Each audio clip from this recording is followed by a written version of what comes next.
Yep.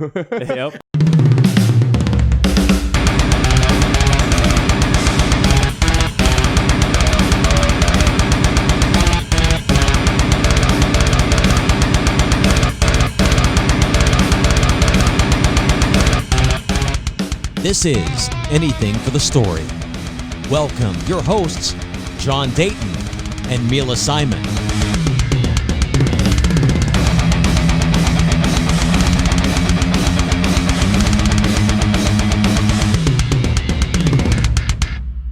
Ladies and gentlemen, welcome to episode 6 of Anything for the Story, the podcast. I'm John Dayton. I am Mila Simon. And tonight we have a very special guest, CEO of PIT Entertainment, which is Piece It Together, music producer, musician, lead singer of Hometown Zeros, a man of many talents, Mr. AJ, Mr. Bob Gnarly himself. What it is. He's my dude. I really appreciate this guy. I really appreciate you coming on for the podcast, buddy. Hey, man, I appreciate y'all having me, dude. I love it. So how long you been in the music industry? Oh, man, I've been making music as long as I can remember. Back, I think I first started trying to rap and do all that shit when I was in like 5th grade. Yeah. And I just never stopped. Started playing guitar and all that and just kept going with it. Dude, I've that's been doing it awesome. serious since I was like 18 and I'm 29 now. So you've been doing it for a while. See, that's the thing. Yep. Look, 29 been since you were 18, serious about it. That's longer than I've pretty much been doing anything. So yeah, it's been a wild ride, man. It's been a wild ride. As a producer, when you're recording, what is your favorite genre that you've been able to sit down and record so far?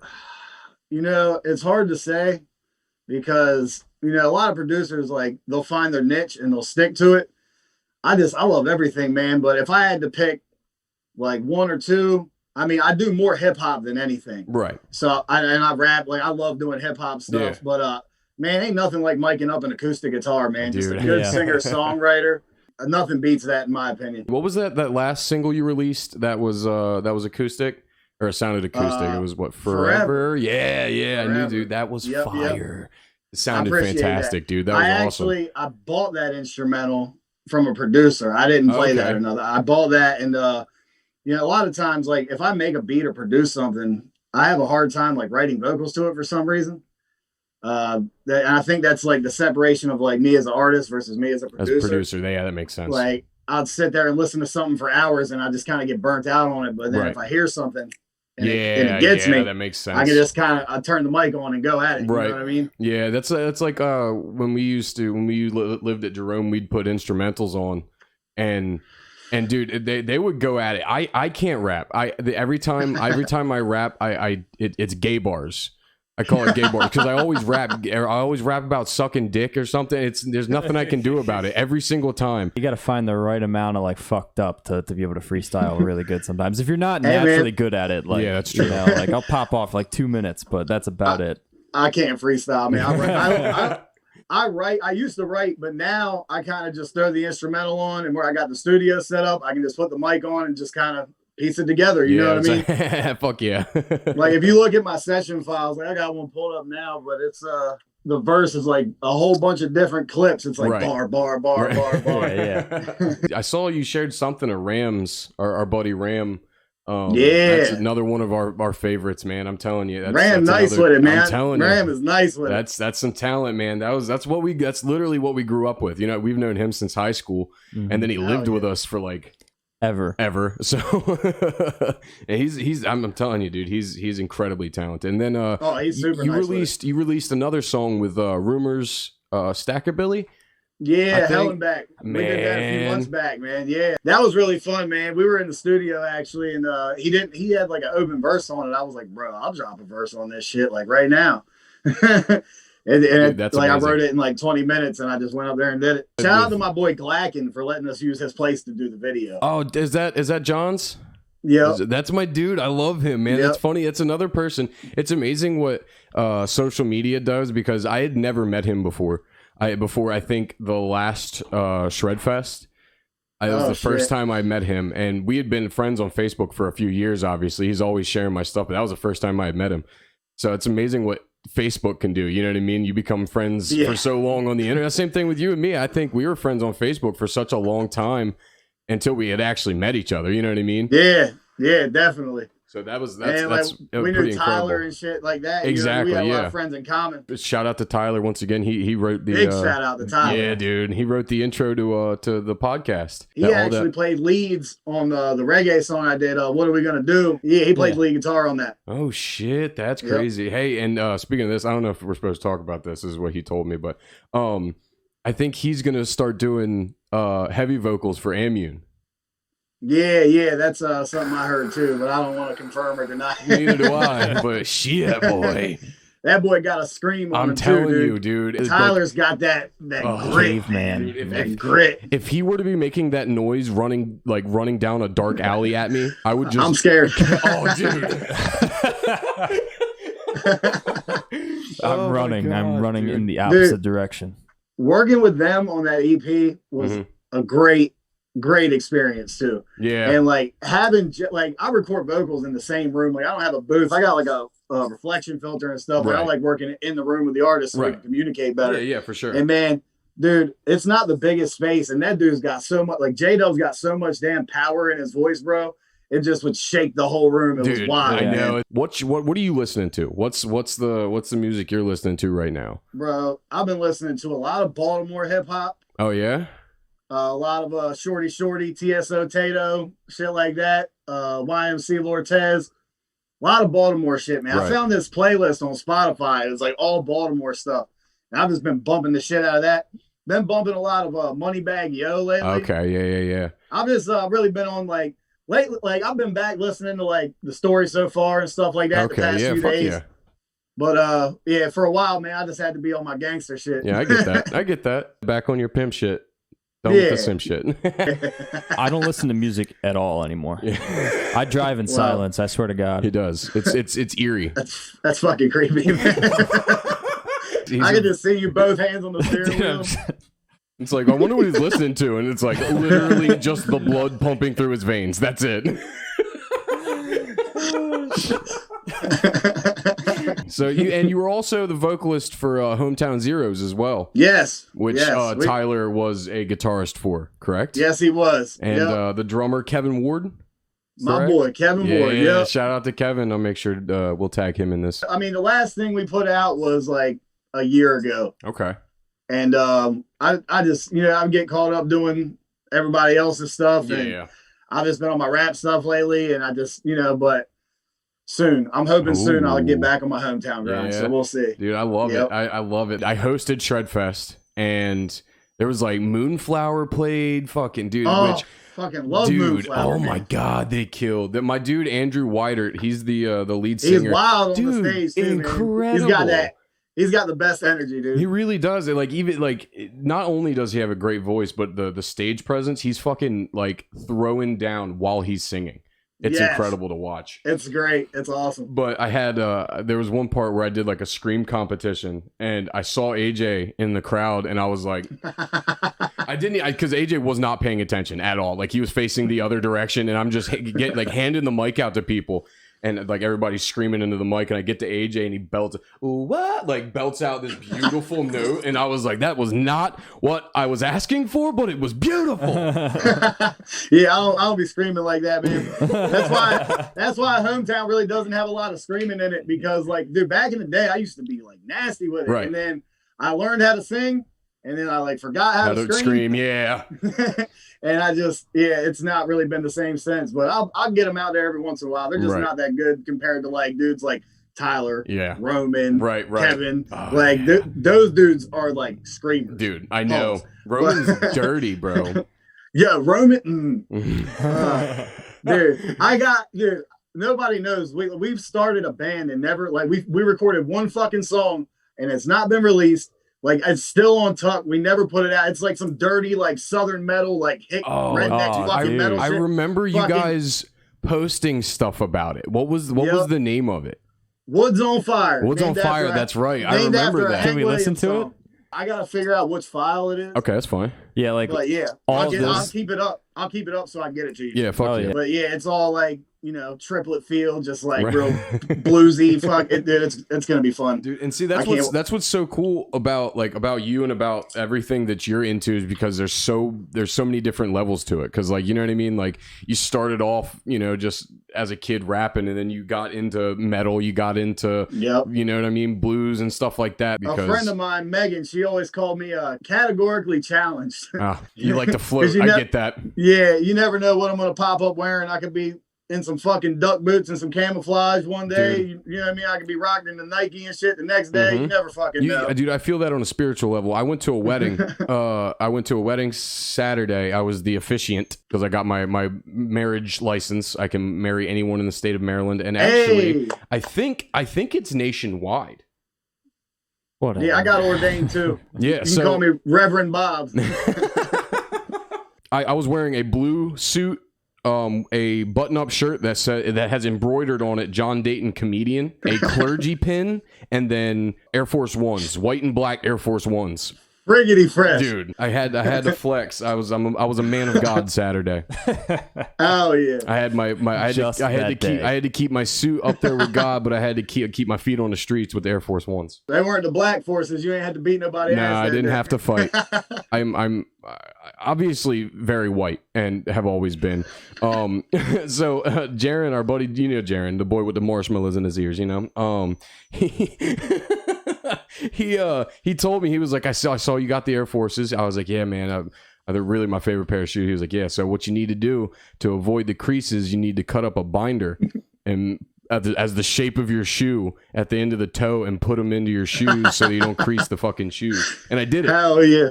And that works? It works. You can look at the shoes right now. I wore them for 8 hours that day, and there's not a crease in that motherfucker. A binder. No, I didn't buy it. I found one of Savannah's and I cut it. You stole a binder from your girlfriend. It'd be like that sometimes, yo.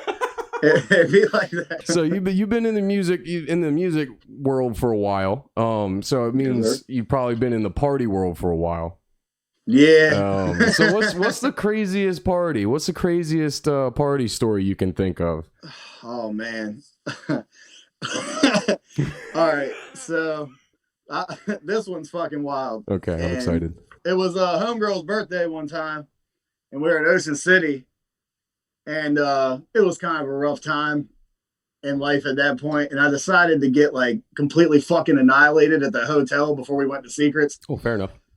I never made it to Secrets. I was like really drunk. I don't even remember leaving the hotel. Like apparently me and my ex got arguing, and I just walked away and left. Like I walked across the street, and I was all fucked up, and these cops saw me. Oh god! And that's the next thing I remember. I remember being at the hotel, fucked up. Then I remember talking to police, and then the next thing I fucking remember, I'm in nothing but my underwear, walking in the middle of Ocean City in the pouring fucking rain.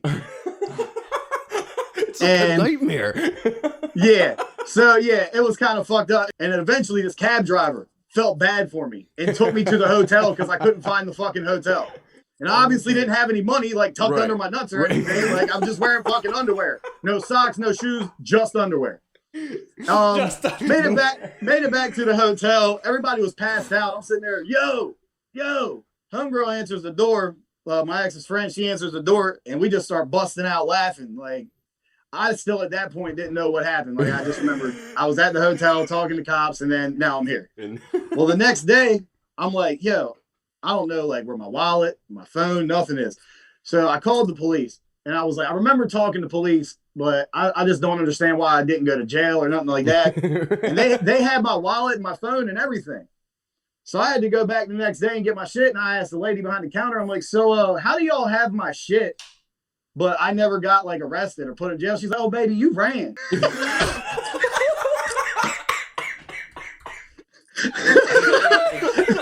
And she was like, with that being said, you should probably take your shit and get the fuck out of here. And that's literally all I remember. And yeah, that's probably the craziest fucking time I've ever had drinking. That's amazing. I've been doing the sober October shit. Yeah. I haven't drank. I didn't drink for a month, August 20th to September 20th. And then I haven't drank since September 20th, and I'm not even smoking bud or anything right now. Yeah, oh, that's awesome, man. This is the most sober I've been in like my life. Right. it's kind of yeah. But like the combination of like working out and eating better is like really dude. helping How many pounds have you lost? I lost like 30 pounds, dude. Yeah, dude. You looking slim, bro. I saw that picture you posted today. Man. Looking fucking slim. Looking like I appreciate a that, man. Slim Yeah, just a lot of cardio, a lot of intermittent fasting. Just doing the damn thing, man. Yeah, that's awesome. I dude. just lots of alkaline water. Right. My secret is I sweat like a goddamn pig, no matter what I'm doing. So the weight just kind of stays off. It's not like I work out or anything. I definitely don't do that. Just for a long time, man, I was just kind of, I don't know, like I've been doing the studio thing full time for a year. And I kind of took advantage of not having to do anything. Not having to do anything, yeah. And I was just, at a point in my life where I was just kind of miserable and just living on autopilot. You know what I mean? I'd sit around all fucking day playing Red Dead or GTA. Yeah. Order fucking food from cats. Right. Literally not doing shit but studio sessions and playing the game. Right. And, some shit, happened. And I just figured, fuck it. I'm tired of living like this. Yeah, I don't blame I'm tired of sitting around being fucking lazy. It's not who I am. Right. You know what I mean? It's really not who I am as a person. So I feel good, man.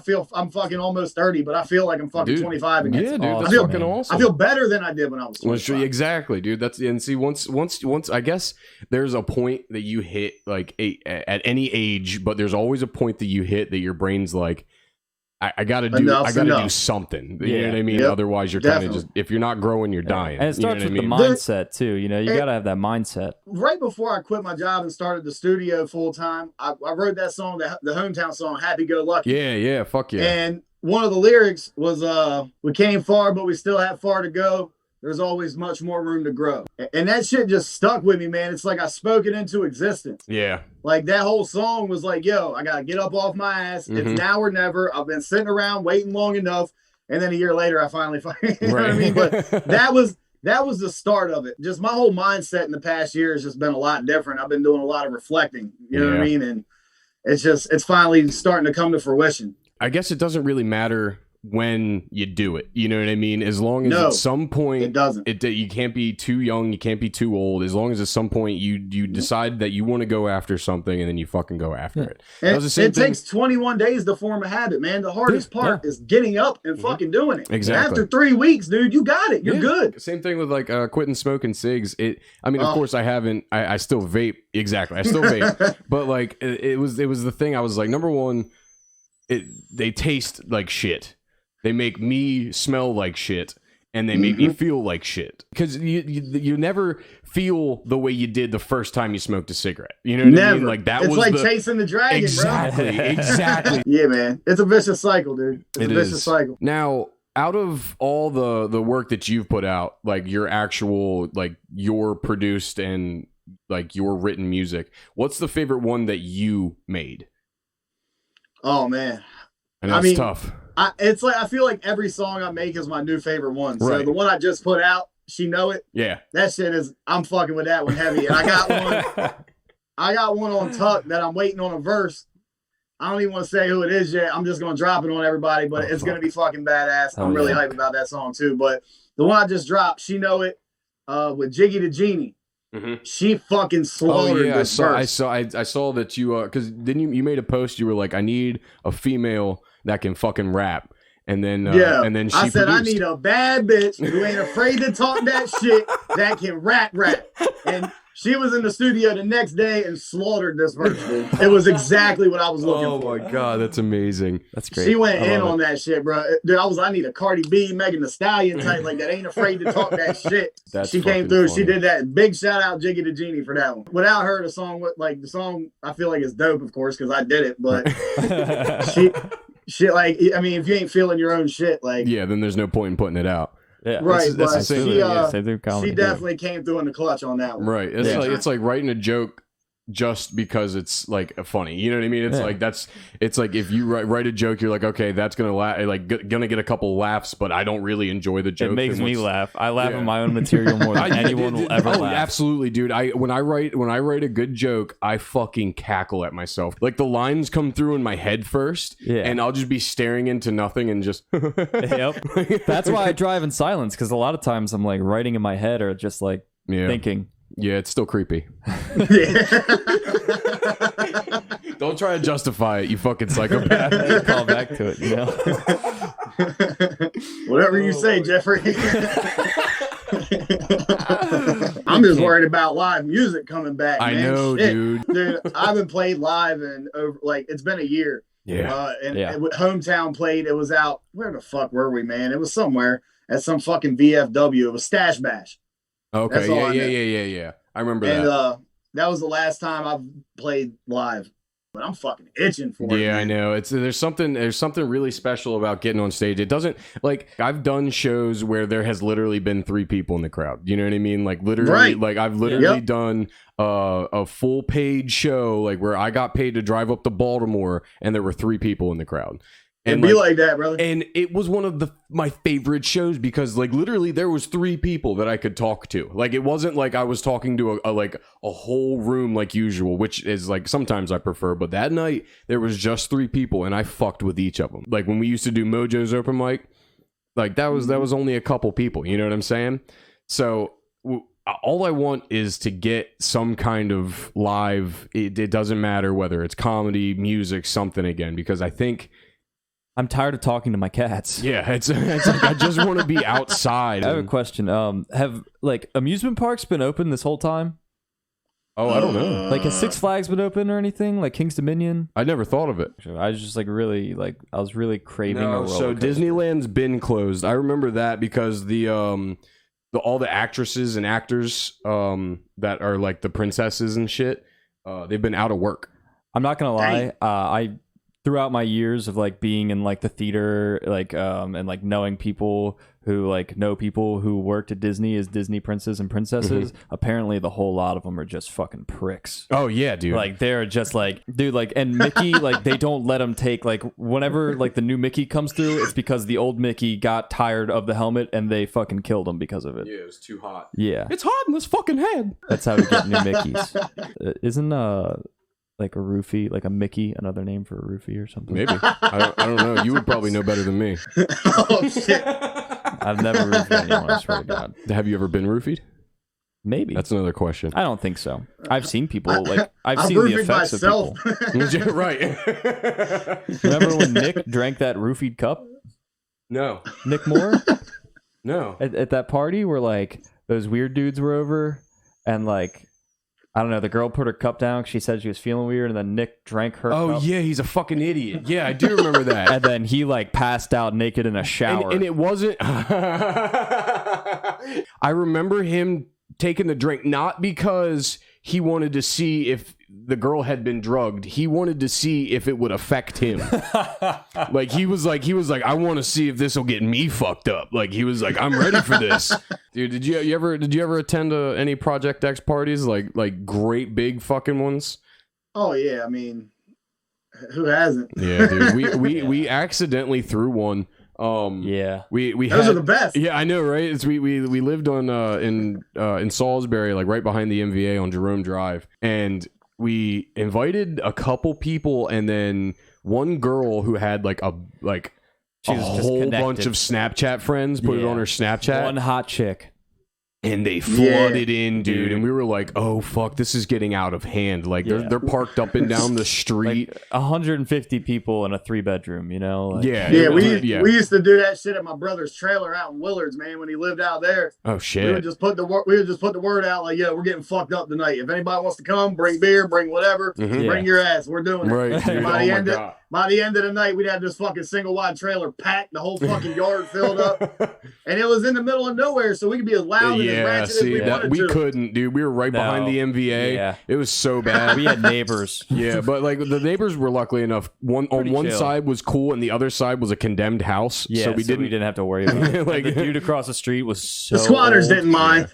Yeah, right, exactly. That same night, fucking Carl threw up on the fucking Carl threw up on the carpet. My beautiful white carpet is when I worked at red. And he threw up like beans beans, dude. Red beans on the carpet, and I punched a hole in my door in front of this girl and like terrified her. Yeah, I scared the shit out of her. Dude, I was so mad because I was like, it was none of the 150 people that had been through the house. It was one of our friends.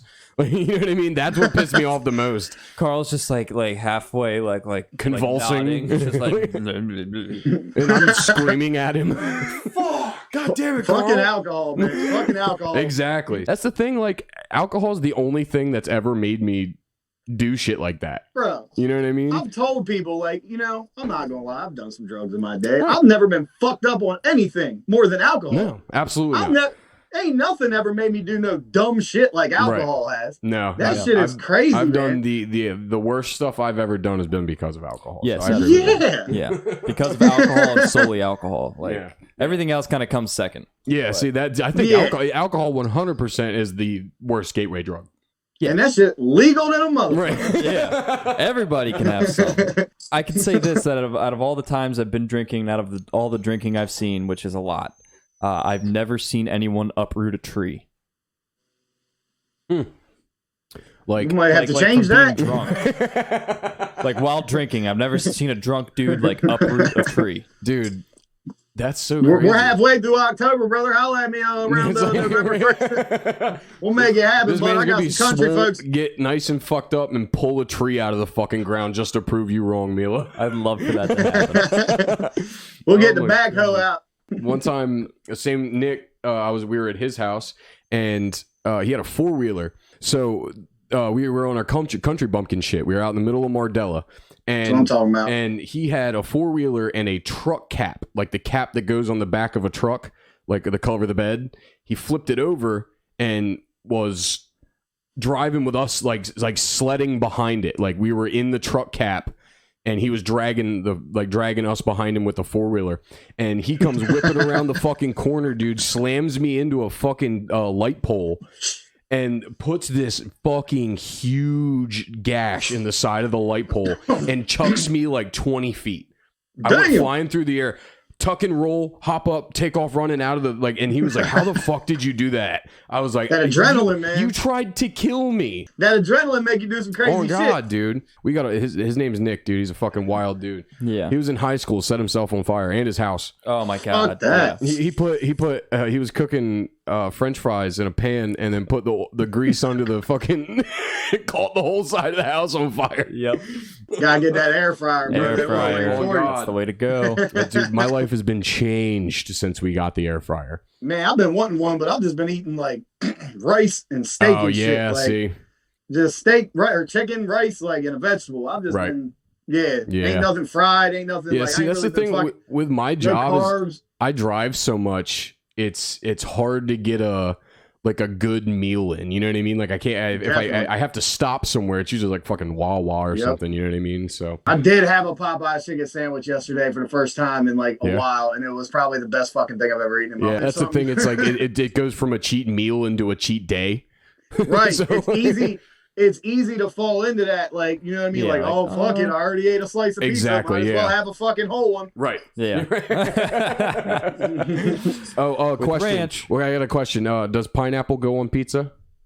No, if you buy the pizza, you can put whatever the fuck you want on it, but not on my pizza. Not Thank you. No. Not in AJ's house. I'm gonna say this. No, it does not belong on pizza. No, it doesn't. Okay, so we can all stand together on that one. I'm real big on the term different strokes for different folks. On God. Now, do you eat your pizza with ranch? No. See, that's really good. Mila eats fucking everything with ranch. I love ranch. Dude. I love sauces in general.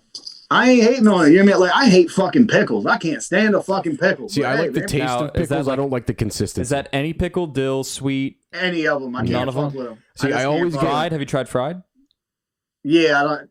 I do now. I do like fried pickles. I do like fried pickles. Now, when I go to Chick-fil-A, I'll get the Chick-fil-A chicken sandwich, and I'll keep the pickles on it for the order, but I take them off to eat it because it soaks in the pickle juice in the bread. Yeah, I know to a lot make of the people bread that do taste that good. shit, man. I know. I just don't like the consistency of pickles. Pickles it's the gross taste, me out. man. And like once the fucking pickles have been on the sandwich, it's like tainted by the juices. I just can't fuck that. I like the tainted juices. I do like the tainted juice. I prefer those. Don't we all? Okay, I'll tell this party story for Sober October. I haven't been too sober this month. I mean, just a little bit. Yeah. I mean, like I haven't gone crazy, like by any means, but my job is stressful to me sometimes. So back in like 2016, I guess. No, sorry, 2011, 2012. Jesus Christ. Yeah, I That's was a big like, difference. I was 16. Yeah. Hey, y'all some youngins. Yeah, yo. I know, right? Yeah, out in Laurel, Delaware, we decided one night, as a cold night, I believe there was snow on the ground, and we were going to have a party. It was the night at Steven's house. Yeah. And so we were not old enough to buy alcohol, but his mom would buy us alcohol. Yeah. Those are the greatest. Yes, you gotta have those. You gotta have those at 16. Yeah, we round up all of our money. We have like $150. We tell her to just go in there and get us whatever. She has to have an employee bring a cart out, like to get all of the so much there was so alcohol. much alcohol that they had to like load it up in her truck. So we're like, all right, we fucking start getting all this shit loaded up. We're like putting ice in bowls and making it all fancy. I remember I punched ice to try and break it up, and I broke the bowl under it. Yeah. That was people start trickling in. We're playing beer pong, and every party you kind of get to that point of the party where you're like having a good time. You're seeing a bunch of people you know, and then you kind of look around. And you're like, man, there's a lot of fucking people at this party. You know? It's like, this might be a problem. Like soon. this is, and like we're in like a double wide house that has like another wing of the house attached to it. Yeah, so it's deceivingly big. Yeah, so like it is a big house, but like his grandmother and grandfather are sleeping on one part of the house, and eventually it gets to the point where we have too many people and we have to spill over into the other side of the house. We're starting to run out of alcohol, which is always a problem. And that's when people start to get very antsy. Yeah, they get antsy. Yeah. Angry, and then but we have That's never a good thing. No, No. right? But we have confirmation that more alcohol is on the way, so everything's cool. Well, at some point, one of the fucking dickholes that was like living in the neighborhood around the corner was at the party and decided to go home, get his four-wheeler, and then start driving his four-wheeler around like, and like donuts in the road, Yeah, and in people's like yards. causing a way bigger scene than the party was. yeah, like the party wasn't even that big of a deal. Like we were getting to that point of a party where like everybody was about to have an orgy. Like you just know that's what like this was about to go to. Like if parties weren't broken up, that's what would happen. Yeah. Everybody would have an orgy. And I left early on. I can't remember what happened, but I left early on, and I was in a 93 Buick Regal. Okay, this was my first car. It was a piece of shit. Pimp. All right. That's Yeah, the dude, it was a pimp-mobile. piece of What you shit. talking about? It was. I mean, it didn't look good. All the paint had worn off. It like if you would come around corners too hot, the ass end would just come off the ground and skip. It was fucking terrifying. I went to back out, and I backed directly into this girl's car, like bow. And I was like, ugh. And I pulled forward, and then I got the fuck out of there. I told her about 3 years later. I told her that I backed into her car. She was like, oh, I didn't even notice. You want my insurance info? Or It's like it's a little late. So at a certain point, at this party, I am in a room with my friend, his girlfriend, and I think one other person. And Jaron Dean's little brother, Jacob, comes through, and he looks into the room that I'm standing in, and he looks at me, and or looks at all of us, and he goes, cops are here or whatever, and walks away. Very It's nonchalant. like so nonchalant. Hey, cops are here or whatever. I look at them, they all look at each other, look back at me, and I dip. Like I dart to the fucking hallway. That's the spirit. As I'm hitting First the hallway, there is someone running down the hallway towards me, and I just like lean my shoulder in, and I knocked this girl, Taylor Wilson, into the wall, and like she fell and tumbled. And like I look back, You don't have to outrun the cops. You just have to outrun somebody else. I look back and I was like, I'm sorry. So I'm going out the back door, which leads to like the woods, you know, in Laurel, Delaware. And I'm pulling my phone out of my pocket while I'm doing this. There's snow, like 6 inches of snow on the ground. And I'm pulling my phone out to text him or call him. And I see the lights behind me. There's cop lights everywhere. And I fucking throw my phone into the snow while drunkenly running. So I'm just like stammering around looking for it. And I find it under like a pallet of wood, like just a singular pallet. I found it, and I grabbed it. I went to the woods, and I just squatted, and I'm just sitting there, and I'm like, you know, like they're not going to send the dogs out, are they? So like I'm sitting out there, Sick 'em. I'm freezing, and from like my back left, I hear, "Hey, psst, Like, psst, psst. And I'm like, I look and like it's this kid, and it's like the weirdest kid we go to high school with. Like, yeah, like he is like the known to be weird kid, and he's just chilling in the forest. And then we come across, like he wasn't even invited to the party. He was just chilling in the forest, just chilling in the woods, just watching the party. And then we come across two other people, and there's one who is a friend of like a dude that people knew at the party. And then another guy who years later got arrested and went to prison.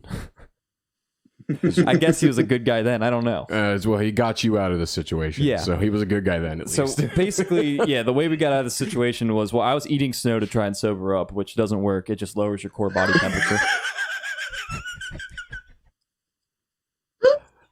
Eating snow, he's going and he's peeking in windows and he's talking to people about what's going on, and he's coming back and relaying information. So what he does is he casually walks out the backyard up to his truck, gets his truck, drives back down, talks to the police, and then like calls somebody, and he's like, hey, just walk up here to my truck. And like we just left. I don't know. I don't know what he said. And then he arrives at Wawa in Delmar, and I get a text message, and he's just like, hey man, I ran from the cops. I need you to come get me at the Wawa in Delmar at like 2 a.m. And I was like, oh Jesus Christ. And he came and got me. And the creepy kid tried to get a ride with us, and I said no. No, loser, fuck yourself. That's fucking funny. All right, well, you know what? I think that's good. I appreciate y'all having me, man. Anybody need studio time? I do it full time. Piece It Together Studios. You can check out pieceittogetherstudios.com. If you want to book, text, don't call, 410-357-1643. I appreciate you. I want to appreciate everybody. Thanks everybody for watching and listening. This has been Anything for the Story, the podcast, episode 6 with Bob Gnarly. All right, everybody, we're out.